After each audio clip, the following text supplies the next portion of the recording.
Vale. Vamos a hablar también un poquito más adelante sobre estructura de negocio, gestión de equipo, liderazgo, porque yo creo que tienes muchísimo que aportar con los dos monstruos que tiene la empresa. Claro. Volvemos a la inteligencia artificial. ¿Proyecto que desarrolláis? Mira, la inteligencia artificial depende mucho de qué queremos, es decir, si queremos implementar o queremos desarrollarla, ¿no? Sí. ¿De qué depende? Depende desde mi punto de vista, de qué tan del core de la empresa es eso que quieres impactar. Sí. ¿A qué me refiero? Siempre hay un cuestionamiento. Es comprar, construir o compartir. Sí. Son las tres cosas que tenemos o las tres opciones que tenemos cuando queremos implementar inteligencia artificial. Cuando compras, cuando alguien ya está utilizando inteligencia artificial y tú estás un poquito abajo en nivel de servicio o en nivel de calidad. Perdona, ¿con comprar te refieres a comprar un producto de inteligencia artificial para igualarte con la competencia? Exacto, vale. Exactamente. Cuando quieres llegar al mismo punto que la competencia, compra, porque eso te va a dar un nivel de velocidad mucho más alto y vas a poder llegar a competir al tú por tú. Vale. ¿Quieres compartir o quieres cuándo compartir o cuándo traer un socio? Cuando quieres crecer. Cuando alguien más tiene cierta ventaja competitiva, tiene una comunidad, tiene otro tipo de habilidades que tú no tienes, entonces asóciate con alguien para que puedan tener un beneficio conjunto. ¿Cuándo tienes que construir? Cuando realmente lo que quieres afecta lo principal que haces en tu empresa, que afecta el modelo de negocio, que afecta a la operación diaria, que le va a generar un valor tremendamente grande, porque eso es tu ADN. Y cuando es el ADN de tu empresa, sin duda, la inteligencia artificial te va a llevar a un nivel mucho más alto. Pues es curioso porque cuando has dicho construir, yo estaba pensando producto o servicio, pero estás hablando del propio negocio en sí. Puede ser. Poniendo foco en ti para que cuando creciendo por dentro vas a crecer hacia afuera, que es el producto o servicio al final tampoco. Exactamente. Si pones el foco en ti, que es como un vaso que rebosa y llena el resto de que serían los clientes, proveedores, colaboradores, ¿no? Exactamente. Es que nosotros tenemos que ver la inteligencia artificial como algo transversal. No lo podemos ver únicamente como algo hacia el cliente, sino que lo tenemos que ver como algo que afecta a toda la organización. Puedes afectar tus procesos internos, los puedes empezar a automatizar por medio de inteligencia artificial, y eso, en consecuencia, le puede dar un mejor nivel de servicio a tus clientes. ¿Por qué? Porque tal vez los vas a atender más rápido, porque vas a tener menos trabajo operativo, porque les vas a dar una respuesta mucho más eficiente, y no necesariamente te enfocaste en el cliente, pero sí te enfocaste en un proceso tuyo. Ahora, si te enfocas en el cliente y le otorgas un chatbot que le va a dar cierta información de manera muy puntual y va a ser muy rápido, eso le va a quitar trabajo a la gente operativa. Entonces, es un tema donde lo tenemos que ver holístico y no nada más lo tenemos que ver como que afecta una parte, sino que realmente afecta a toda la organización. ¿Y qué proyecto habéis desarrollado que el propio cliente te haya dicho esto, si no hubiéramos hecho esto, estaríamos fuera del mercado? O incluso otro proyecto que te diga que hemos levantado la competencia gracias a la inteligencia artificial. Mira, hay varias cosas que tenemos que tomar en cuenta. Varios clientes quieren llegar a hacer inteligencia artificial y de repente no tienen las condiciones para poder lograrlo. Y eso es muy importante que lo pongamos en la mesa. Que ahorita te doy ejemplos. Algo tan sencillo como decir, oye, quiero saber en qué época del año estoy vendiendo más de cierto producto. Esa pregunta, aunque parece bastante sencilla, puede conllevar un montón de cosas alrededor.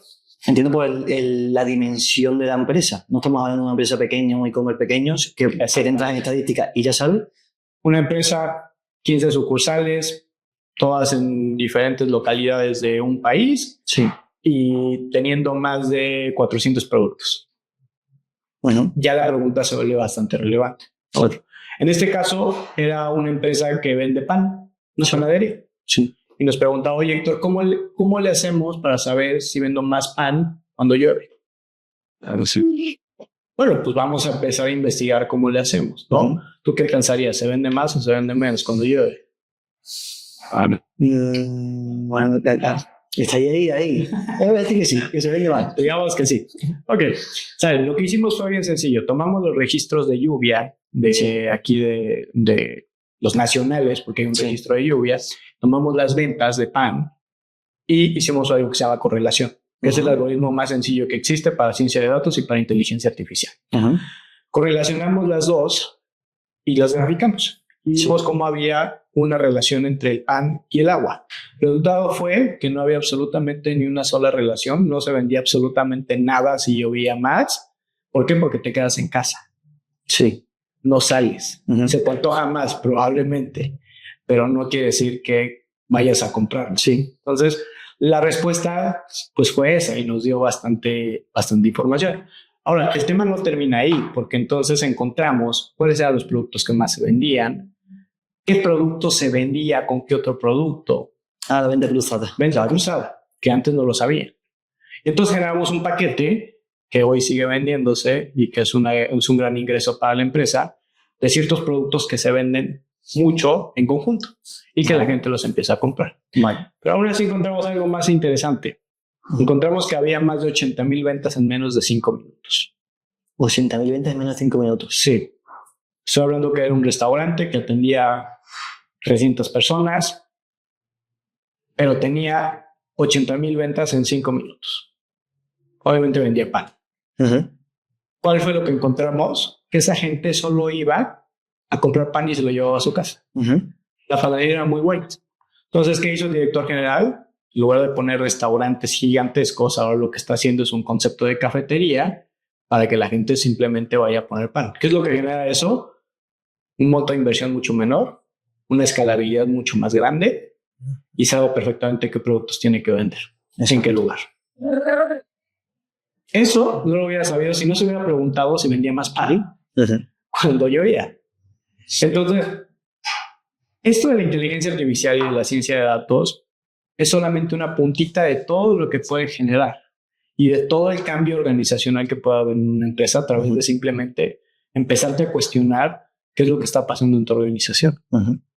Tenemos otro ejemplo de una empresa que estaba intentando revolucionar la industria de los seguros de automóvil.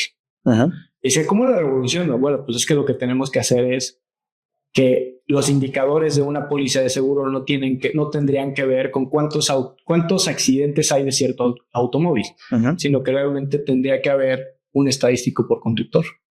Entonces, ¿qué pasa si tú empiezas a analizar qué también maneja un conductor?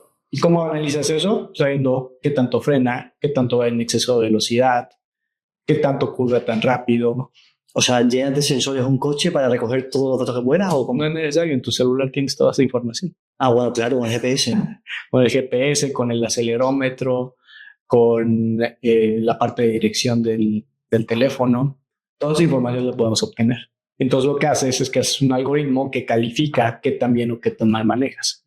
Y en base a ese algoritmo, tú podrías obtener una póliza de descuento de acuerdo a tu... Claro. A tu realidad. A tu realidad, pero es tu propia realidad, no tiene que ver con la de todos los demás. Entonces, claro, lo bueno es que haces un producto ideal para cada tipo de conductor. Que no es un paquete para X personas que al final cuando generalizas...